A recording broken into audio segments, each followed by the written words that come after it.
Shout out to you out there. It's your boy So Busy, and you're done tuned into another edition of Boss Talk 94303.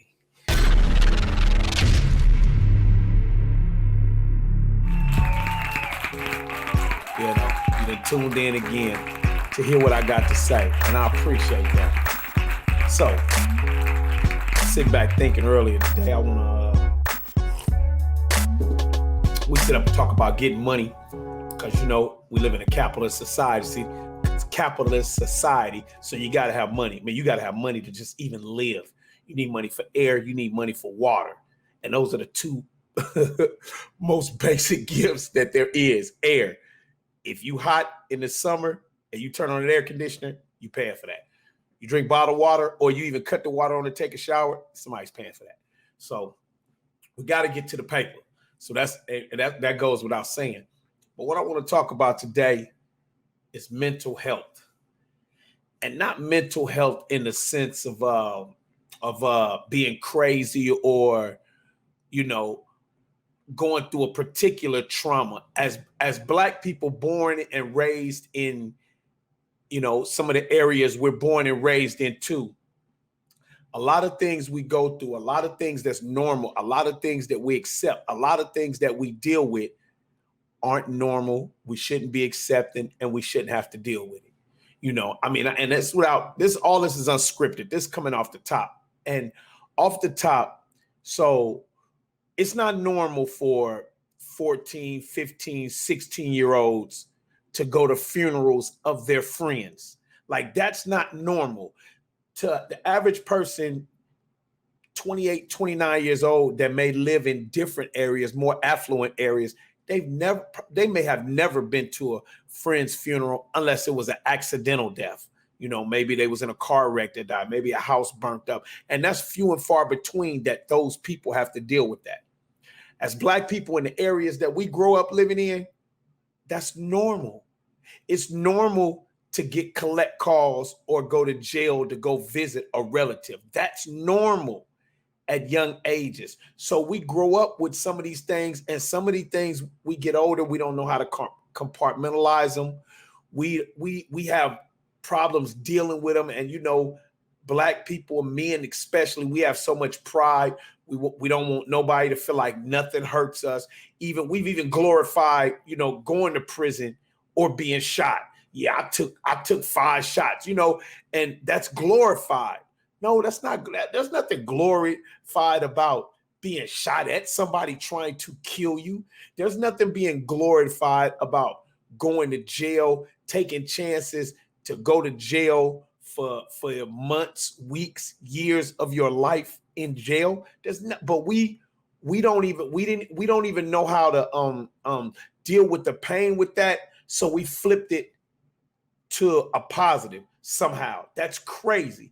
And I mean, I'm guilty of it. When I was younger, I used to feel the same way. Like, yeah, I come from here. We can withstand this. We can put up with this. But a lot of these things that we deal with just aren't normal. They just not normal. And a lot of us that have been in those situations, that have seen friends pass away or friends go to jail. I remember when I was like 16, when I seen one of my good friends like go to jail.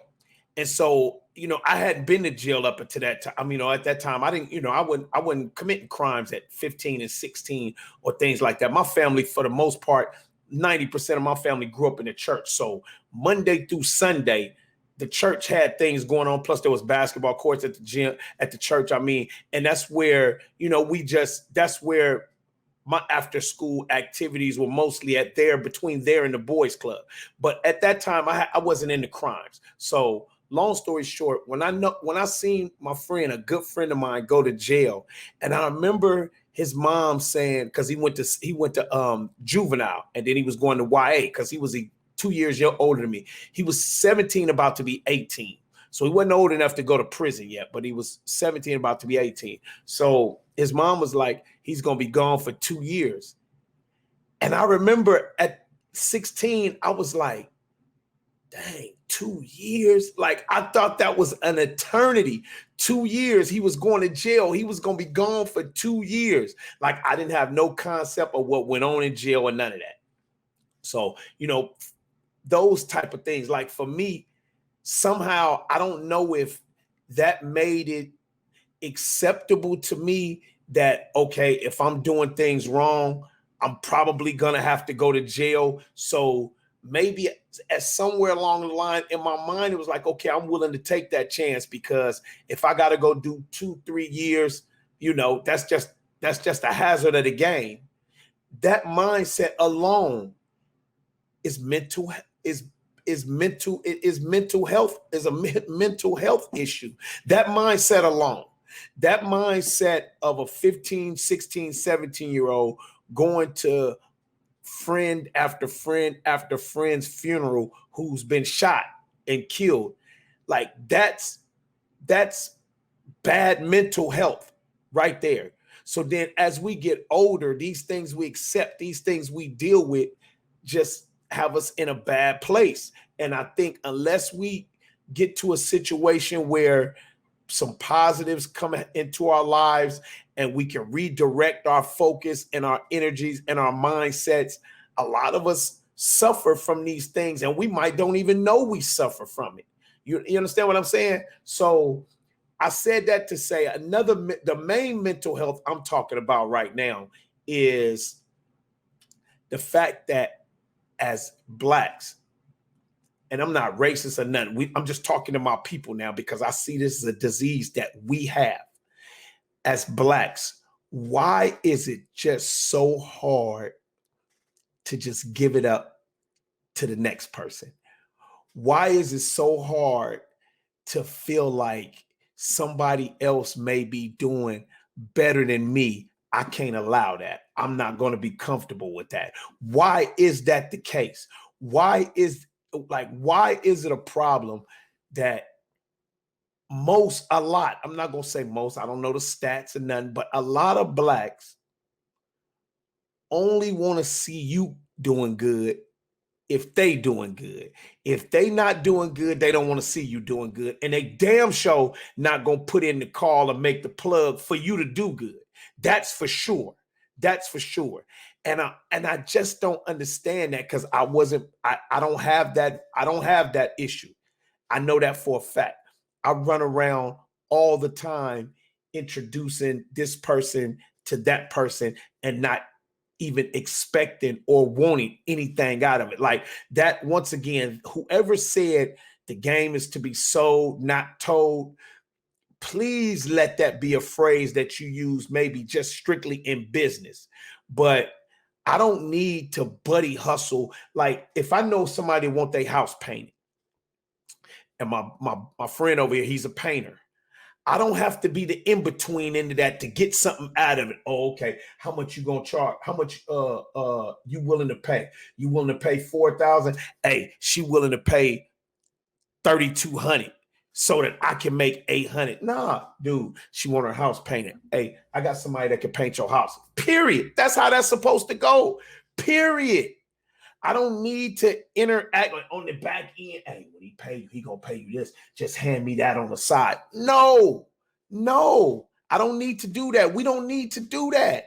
You understand what I'm saying? If we all share the knowledge and share the game that we have, we all can do a little better, or it can be better for. That's why I created Boss Talk. I want people to come on here and talk about the businesses that they're in, so that somebody that might have had that business in mind can see maybe the positives, maybe the negatives, a different way to go about it. You might have been going about it all wrong. This person telling you how they doing it and they being successful with that, and you can redirect your plan, because that's all business is. Anyway, business is, when you get into business, you got to figure it out. Every day is a constant battle. Look what restaurants had to do when the pandemic hit. There was no more dining in. A lot of restaurants set up the outside joints. A lot of restaurants set up the to-go and all of that. They had to readjust that. Nobody could plan for that. So that's what, in business, you have to get in, figure it out. You may have to redirect your energies. You may have to change your focus. But you have to figure it out. And so if somebody can give you some insight, that makes it a little bit easier. I just think that's what we're supposed to be doing. But, I have a product that I sell. And a lot of people that have, whether it's a clothing line, a restaurant, a car dealership, whatever it is, we always want the buddy hookup, or we always want the buddy hookup. No, if you own a restaurant, and if I come to your restaurant, I'm gonna order off the menu and I'm gonna pay what the menu say, just like I do when I go to these other restaurants. Matter of fact, since you my friend or associate, I'm gonna probably tip a little better. That's just me. And I feel like that's just the way it's supposed to go. You shouldn't always want to look for a hookup from your friends or your people. One of my good friends, like a brother to me. Everybody think we say we brothers. Had a restaurant. Besides times when we sit up there and watch the games and he just to cook. Every time I went into that restaurant, I paid for what I ordered. It'd be times when he'd be like, nah, don't worry about it. And I'd still leave the money right there. No, I came up here because I was hungry. And instead of me going to this restaurant, paying them what they asked for, I'd rather come give it to you. I got friends who sell whatever it is they sell. I'm never trying to lowball somebody. Oh, you want 120? Come on, man. Let me give you 80. It probably only cost you. That's another thing. Stop worrying about when you go to Foot Locker. Do you ask the people at Foot Locker, hey, these Air Force Ones only probably cost y'all $50. Can I get them for 60? No. You drop them that money and then you run around and brag that you went into the Gucci store and spent $1,800 for a belt. You might keep the price tag on there. Or you went, I got a buddy, he used to go buy appliances. He might go buy a big TV and he'd leave the price tag on it. Or he'd go buy furniture and leave the price tag on it. I used to always be like, that's corny. But nevertheless, that's what he want to do. But that's corny to me. And it's like, if you gonna pay what, and one time a friend of mine, she said that situation that I said actually played out. She said that she needed somebody to paint some rooms in her house. So I said, one of my buddies, he painted, he got a little paint company. He cool. She was like, do he do good work? I said, yeah, because I didn't use him before. And everybody seemed to, oh man, I like who painted this. This is nice. So I referred him to her. So I don't know, a couple of months later, I don't think it was a couple months, a couple of weeks later, I think I called her. Somehow I ran across her and I was like, hey, did dude come paint? And she was like, yeah, he came through, he gave me an estimate, but he was high. I was like, I'd rather just go on and deal with the white man. And I was like, what does she mean by that? Like, the white man gonna do a better job. So if this black guy don't give me a better price than if I gotta pay that price, I might as well go to the white man. How's it guaranteed that the white man gonna do? Dude painted the rooms in my house. Everybody that what I told it, a lot of people was like, man, give me his number, man. Dude did a good job. So he did a good job. What he asked for, I felt like that's what it was worth. I paid him and we was happy. Everybody was happy. Fair exchange ain't no robbery. But all of that, can you do it for this? Can you do it for that? If that's the way you get down, stay consistent with that. When you go in McDonald's, say the same thing about that. When you go into Ruth Chris, when you go into Macy's, when you go into Target, when you go into Walmart, do the same thing.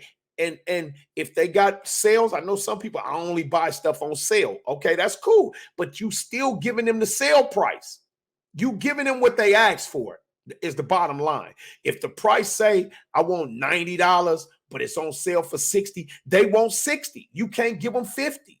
Okay, I may say I got some hats, I sell them for 25, but I'll give it to you for 20. Come on, bro, let me give you 15. No. Now I'm offended. Now I want 25, I don't want nothing. White guy taught me a valuable lesson. Check this out. So back in the days, we buy Auto Trader, go buy a car.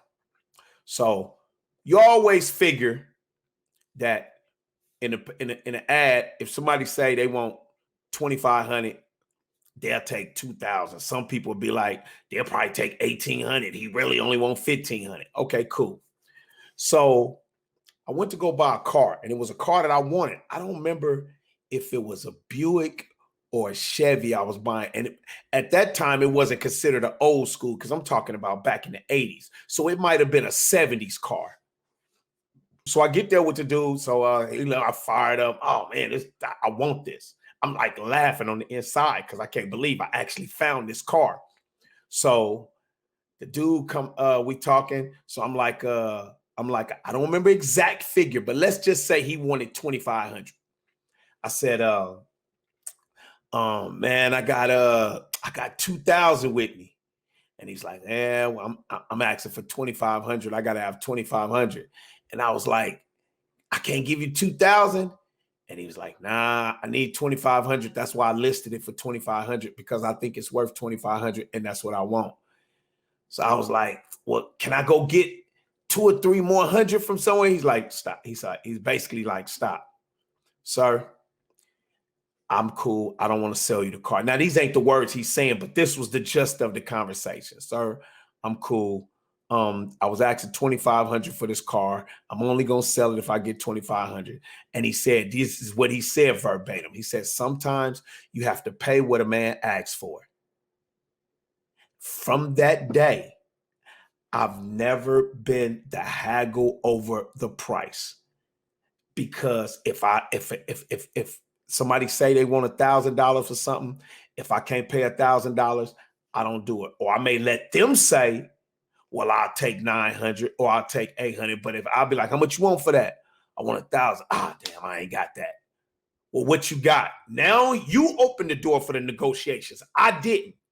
So now when you say, well, I got this, now you open the door. Now I can say, well, I don't got 1,000. I got 825. Well, what about 9? I got it. I'll give you 875. But you open the door for the negotiations. If you just stay steadfast at what you want, that's what I'm gonna pay. You know what I mean? Like I go in the store and now it done got to the point, and I know I got friends that be like, yeah, because you bougie. And I don't think it's like that. I just think it's a mindset. I don't want to be in the restaurant arguing over somebody. There's 3 of us eating, somebody come 1 check or 3. Man, if you don't give us 1 check and how much to check? It's 3 of us. How much to check? $250. Oh, okay. I ate about $80, $90 worth of food. $80. Here you go. Like I don't want to sit there and calculate minute for minute and dollar for dollar. While I ate a salad and had 2 drinks. Now, if that's how you got to do it, that's cool. I ain't mad at you. I'm just saying me. I don't want to do that. If I got it, I'm gonna probably be like, I got it. Because that's how me and my partners do. We don't go to restaurants breaking down no checks. I got it. He got it. Somebody got it. We ain't doing that. You know what I'm saying? But I understand all the time it ain't like that. So I get it. However, still, like I don't want to be so caught up and penny pinching over money that I don't see the big picture. When you out here hustling, trying to get money, I'm just talking about the interactions with our own kind of people. Why is it that we so quick to down the first, like somebody can say, hey man, I'm going to learn how to dunk a basketball. First thing I'm going to say, man, you 50, you can't jump that. No, you finna learn how to, you know what I mean? Like, why can't we just naturally think positive instead of naturally thinking negative? Even if it now, I'm just saying but I know it's almost how like they say high blood pressure is hereditary from Black people, from our diets and the way we live. We naturally probably going to have high blood pressure at 35, 40, 45 years old. That's why Black men, go get a checkup, man. Go get a checkup. You might be walking around here with high blood pressure and don't even know it. Go get a checkup. Nevertheless, I think the same way from way back in the days when certain people got to be a little more privileged than the other people, and everybody felt like, well, why him?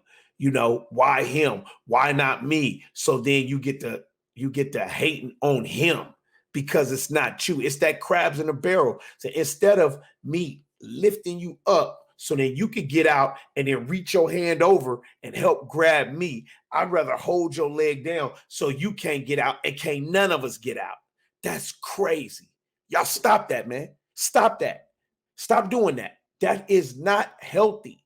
That's not healthy. That's unhealthy. That's bad mental health. Mentally, you don't want to see somebody else succeed because you're not, quote unquote, succeeding to you.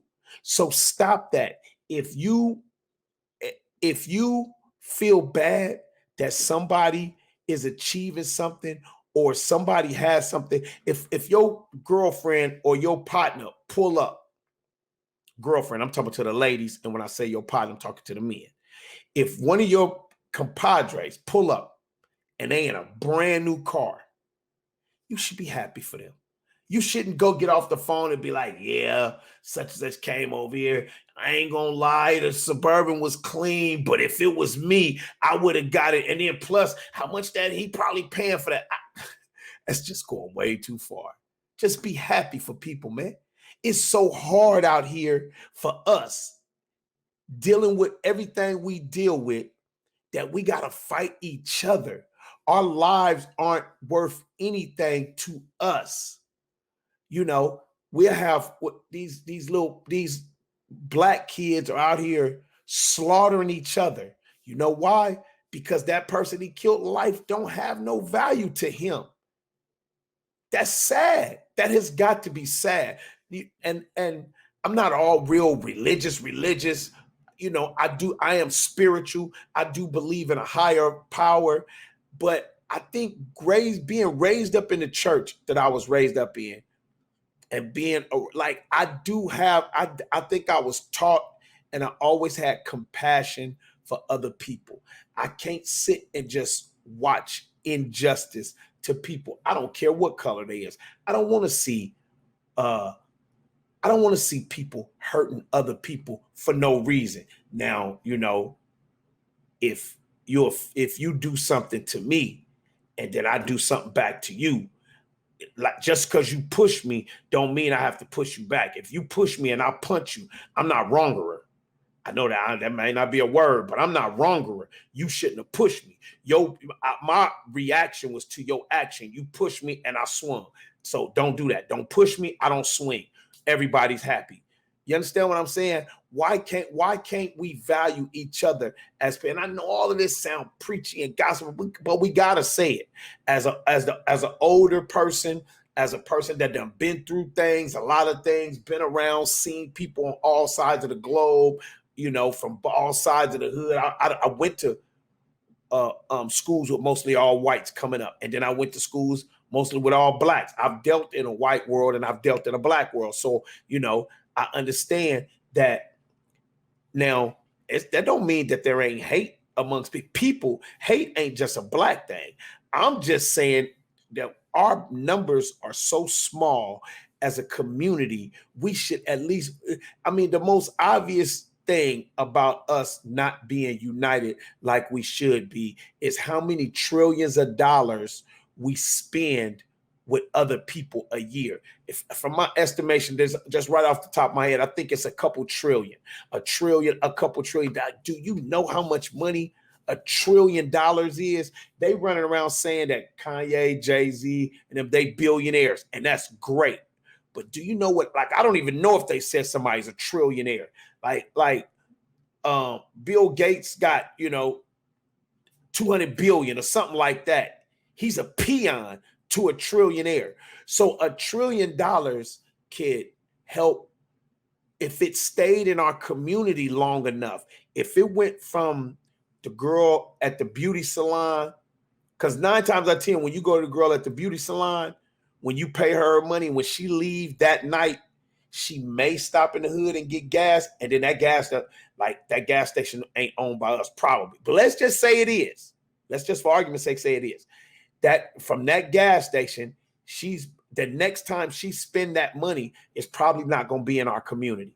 It's going to be in somebody else's community, whether it's at the grocery store that don't belong to us, whether it's on a bill that we don't own, the light company, the water company, the car note, or whatever it is. Rarely do that money, whereas with other racist, especially when they in a tight community. Like you could go to some of these cities, there's a Chinatown, there's a Jew town, there's a, a Korean town.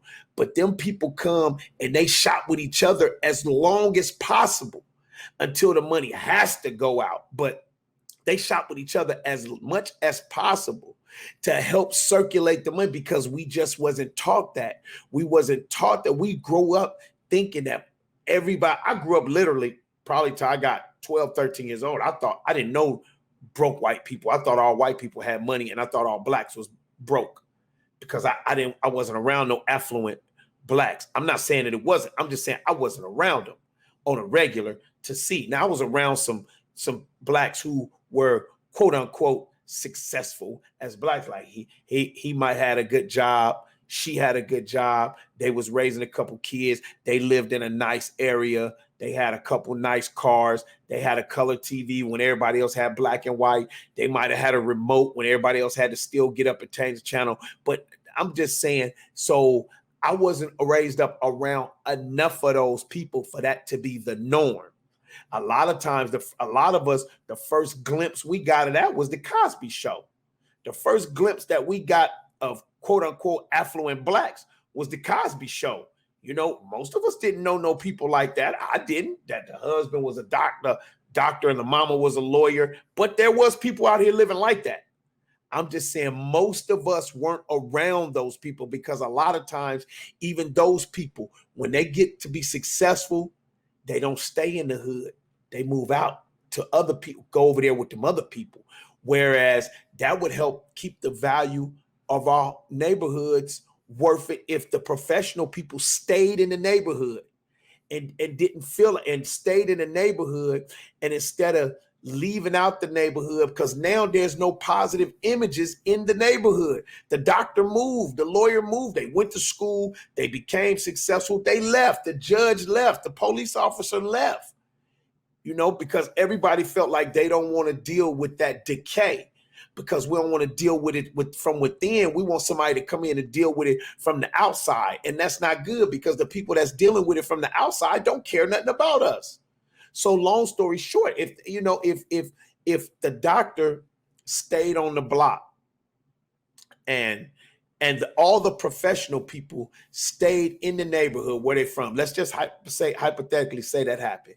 Do you know that the value of everything in the neighborhood would go, because that when they start filling out their taxes, what they report on their taxes, so now they couldn't so much as redliners. Do you know what redlining means? Redlining from in the credit world means, for those that don't know, redlining for people in the credit business means being that on an application, a credit application, they can't ask you your race, but they can ask you where you live at. And if you say I live in this zip code over here, then they naturally know that most people that they know from their research and their study that most people that live in that neighborhood, that the average income is this. So you probably gonna get denied just because you live over here where this neighborhood is at. So what I'm saying is if the successful doctor, the successful lawyer, the judge, the police chief, the business owner, the air conditioning company man, all the people that's making nice salaries, if they stayed in those neighborhoods, they couldn't redline those neighborhoods like they do. You understand what I'm saying? So I just think but we just won't do that. And that's another part of our bad mental health. Mentally, we just don't feel as good around us as we do around them. You understand what I'm saying? Mentally, we just don't feel good. We feel better when we can move away from everybody that we feel are beneath us, when we shouldn't be feeling like nobody's beneath you. Unless you just a bad person out here. You out here, you do bad things to people for no reason and all that thing. Yeah, you are beneath us. But if you are out here and you're a law-abiding citizen, you're a morally correct person, and then you're no better or no worse than somebody else, even just because that person has money. Some of the most rotten people in the world are the people that got the money. So just because you have money don't make you good. Just because you have money don't make you bad. Just because you don't have money, because what's good, it's all everybody's interpretation. We all would like to hit the lottery and have $200 million. We all would love to do that. A lot of us would do positive things with the money. A lot of us wouldn't do as much positive things with the money. But what I'm saying is, mentally, we can't run around feeling like just because you have a 2021 car and this person's driving a 1999 or 97 that you better than that person. What if that person just don't like, because what I saw a documentary on Warren Buffett, and Warren Buffett was in just a regular Cadillac. Warren Buffett pulled up at McDonald's every morning, got a sausage and egg McMuffin and a coffee every morning, and he was driving. Now, yeah, we know who Warren Buffett is because we've heard his name and all of that, but Warren Buffett was still shopping at Walmart. Warren Buffett was still going for lunchtime, getting a Big Mac with a Coke. Yeah, he owned Cokes. Yeah, but what I'm saying is he don't walk around like Warren Buffett's companies. He made everybody that worked for his companies shareholders, meaning that they all was a part of the company. You understand what I mean? So I'm just saying, with us, we have to start adapting some of these successful ways that these other successful communities do, and looking down on each other and devaluing each other and disrespecting each other for no reason besides the fact that maybe he got a new car or they was able to move into a new house. Because the first thing a person always do is say, oh, if that was me, I would have did this. But that's not you. Maybe they want their house painted purple and orange. Maybe it might be ugly to you, but that's what they wanted. So, oh, you run around telling them, man, they paint their car purple and everything. So what? Why you just can't celebrate the fact that they got something they want? Dang, man, I congratulations. You understand what I'm saying? Congratulations. That, and them doing it should let you know that you can do it too. It shouldn't be a thing where, but so few of us feel like that. So few of us make it that we either handpicked, or we had to kiss some butt, or we had to lie or cheat or connive to get there. When, how do you know that that person just didn't take a liking to their work ethic? I got a buddy that live in Kentucky. He climbed up the ranks at his company. He works at a nice company, and he, in less than 5 years, he made it to manager, supervisor. I know a lot of people that work at the company, and a lot of those dudes, they don't think that he cheated his way to the top, but they be like, man, I wonder how dude did that so fast. But I know how. You know how I know? Because it's my partner. And guess what I know he used to do? He used to go to work times when he didn't have to go to work. He'd stay over work. He'd stay after work. The fastest way to move up a job is go to work when you don't got to go to work. Pop up at your job on the days you got off and be like, hey man, can I put in some hours today? When 5 o'clock come and it's time to go, and the next shift come around and you like, man, I'm just gonna stick around for a little while, you'll move up the ranks. Most people, they looking for the clock. Man, 3:30 can't come fast enough. 3:20, they shutting down. 3:25, they walking towards the door. 3:30, they in the parking lot, pal. You know what I'm saying? The average person. But when you dedicated and you want to move up in anything, you have to outwork the next person. What I'm just saying is mentally, remember, we talking about mental health. All of these things, all of this is mental health I'm talking about. We just going on a different way of bringing it about. But all of this is bad mental health. You understand? So we got to start, because, you know, when they say, if I knew better, I'd do better. I'm trying to help us. Me too. That's why I'm gonna be having people on this show that I can learn from too. That's why I'm gonna be taking comments and emails so that I can learn too. I'm a work in progress too. We all are. Nobody's perfect. There's no such thing as a perfect person. Everybody can do better. Everybody can do better. And nobody should tell somebody what they should do if they not hurting nobody or bothering nobody else. If somebody choose to do this, then that's their choice. We all not supposed to think alike. That's part of the problem. It's not enough creators and innovators out here. You know, back when I lived in Chicago, my son's godmother, my son's auntie, her father, I'd sit over there with him sometime, and he was a way older guy than me at that age. But I remember we was talking one time, and he was telling me that in Chicago, like they had started creating trade schools, but those trades used to be taught in high school. That's why a lot of those schools used to be vocational schools.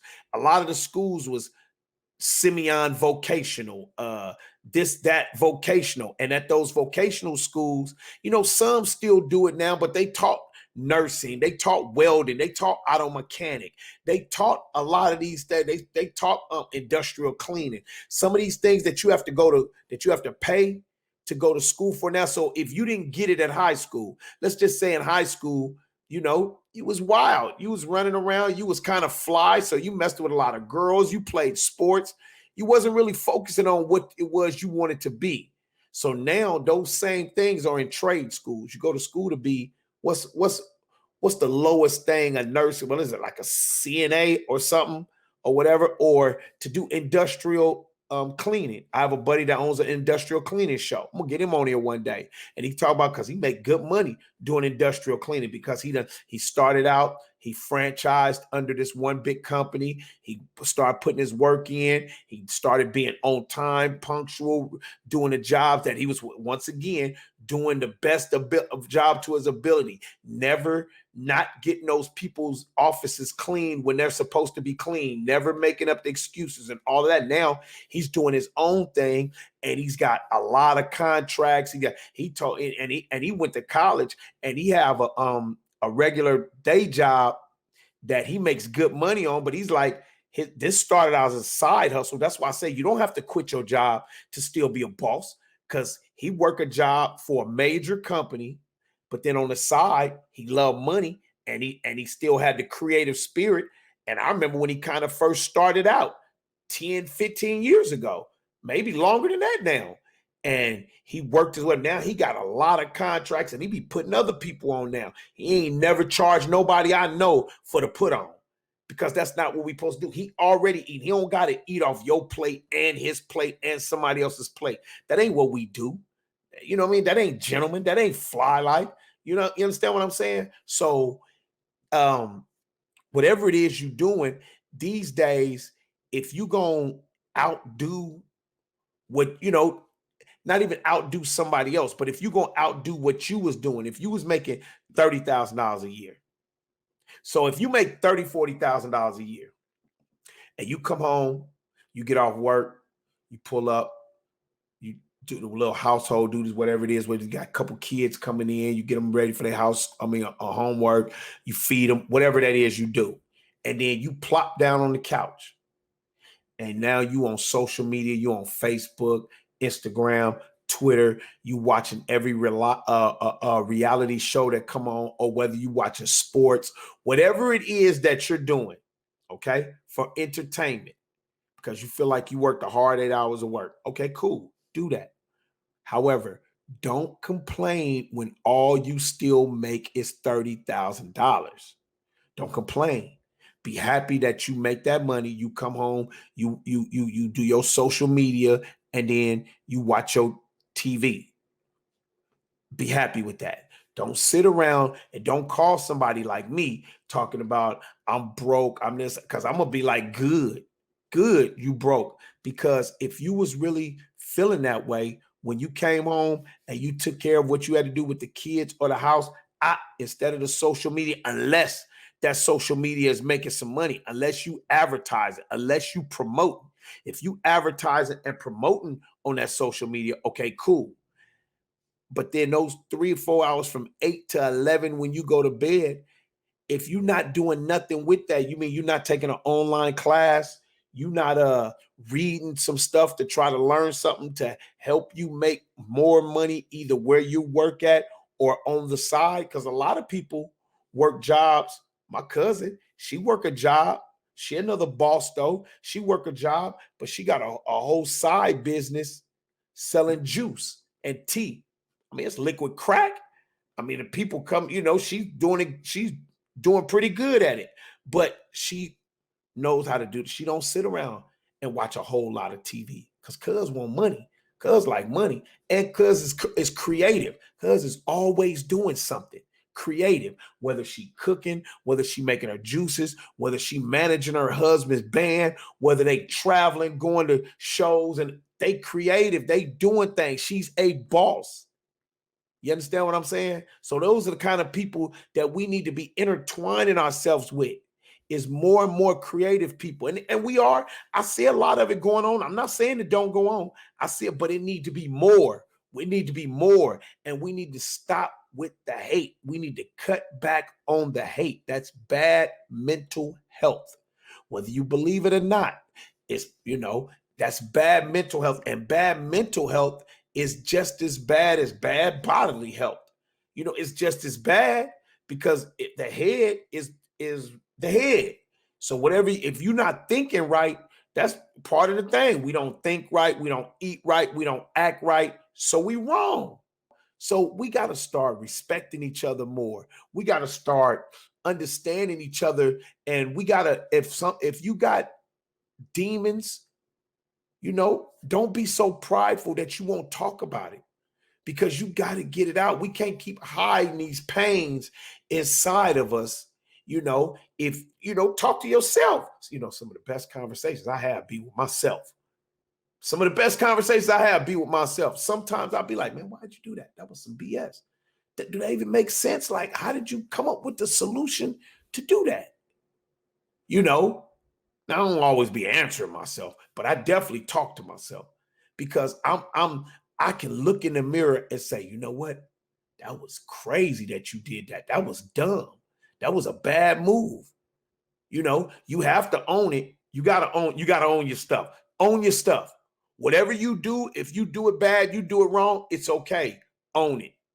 Own it. Don't feel so. Some people are so, what they call them, narcissists. They blame everything on everybody else. Like, you look corny. You look corny. Just own your stuff. Let's laugh about it and move on. We all make mistakes. We all have accidents. That's why they're called mistakes, and they're called accidents, because we all do it. Nobody plans on having a mistake. Nobody plans on having an accident. It just happens. Own it. Understand it happens. Own it. Move past it to correct it. Figure it out. So I just want to chop it up a minute about mental health, and not mental health as in somebody was traumatized because they was abused or something. No, but we were abused. Mentally, we were abused. We were taught. It's the book, The Hate That Hate Made. I can't think of the author of that book, but it's The Hate That Hate Made. We were taught to hate each other. And this has been going on for hundreds of years. That's why it's just like high blood pressure to us now. We're almost inherently that way. It's almost like you have to work not to look down on your fellow, person. We so quick to be negative towards our own kind, and that's really an insecurity that we have within ourselves. And as you get older and you realize that, like that, now to me, I hear so many insecurities in people's conversations, it don't even make no sense. I don't even have time to correct them. We never get through the conversation. And not that I'm no expert in nothing, but the fact that I can look in the mirror and understand where I was wrong, and the fact that I can look and understand that there has been times when I was envious of somebody. And why? And I have to ask myself, why? Why was I envious of that person? Well, I wanted it. I wanted them to have it, but I'm mad that I didn't get it. Okay, so now that you know that, and years ago, when you learn that, now you teach yourself that, nah, don't be like that. Be happy for that person. Whatever it is they striving for, whatever it is they struggling to succeed for, be happy for them. Nobody's giving anything. And so I taught myself for years and years and years. I've been that way now. I'm always happy to see people accomplish what it is they set out to accomplish. And even when they fail, I don't be the person that be like, oh yeah, I'll be like, man, it only didn't work when you give up. Keep pushing, because I was one of those that tried a million things, and if it didn't click when I thought it was supposed to click, I'd be like, oh, that ain't for me. But but that's I learned that was from another bad habit that I had when in the beginning things worked, everything worked. And then now that wasn't reality. And now I think that everything post works. So I understand now how people that spoon fed or have it all. I understand now how when they hit any kind of hard times, they don't know how to react. So understand that in our community, we got to start. I could go on here and look at podcaster after podcaster, blogger after blogger. They just sit around and make money off of negative things. I don't want to make money off of negative things. I want to make money off of positive things. I don't want to sit around and talk about whatever today's gossip is for views. I don't want to do that. If I only have so many subscribers and so many views, but those people that I'm talking to, they coming for what I'm talking about, because I'm talking about us elevating. I'm not talking about making money off of heartaches and pains. I'm talking about making money with people to try to build and to try to create and to bring us up and not bring us down. Why is it always? Ask yourself. Let's ask ourselves a few of these questions. While you driving or while you thinking or whatever it is you're doing, why is it that we so quick to be negative towards our own people? Why is it that it's so quick for us to think that we're less than because the girl that said, well, I could just get the white man to paint my house? Why does she just naturally think that the white guy's paint job is going to be better than the black guy? Why is that? Why we can't understand that when the person come over with the new car, that dang, they might have, I don't know what they did to work up for this car. They might have, it's not my business if they can afford that note and the insurance. It ain't my business. All I know is they brought it over, said, ooh, look at my car, look what I cop. And I'm happy for them. And you flipped you a new car. Dang, that's nice. Let me ride that thing. Jump in. Let me jump in and ride. Let me sit over in this passenger seat and ride, and be happy, be genuinely happy. I've seen people in their face, and we all have, be genuinely unhappy that I left a reception a couple weeks ago. And this girl, the girl who got married, her cousin, everybody at the whole wedding knew she was so unhappy that her cousin is happy now. She made it known. I don't really know him that good, so but I know that everybody was talking about, like, that's her cousin. They grew up ace boons. She found the boo of her life. They done got married. She over here unhappy. I don't know why she married that nigga. They ain't gonna be together. Just the venom that we'll spew in our own circles, man. It's crazy. That's crazy. We got to stop that. Ask yourself, why is it that is, if for those that think, and if you can't look in the mirror and understand your wrongs, then you'll never be right. If you can't look in the mirror and understand your wrongs, you'll never be right.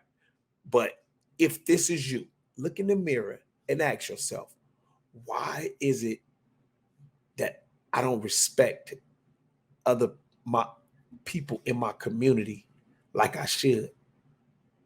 And then once you come to the realization that this is how we was taught, this is how we was brought up, then we change. You was brought up eating that block cheese. I bet if they sold that at the store, some people probably would buy it, but I ain't finna buy it because I know better now. I'm not gonna just say, well, I ate that when I was a kid. No, I know better now. That stuff ain't healthy. I don't even know if that was real cheese. So nevertheless, let's do better, man. Let's do better. Boss talk. That's what we're doing over here.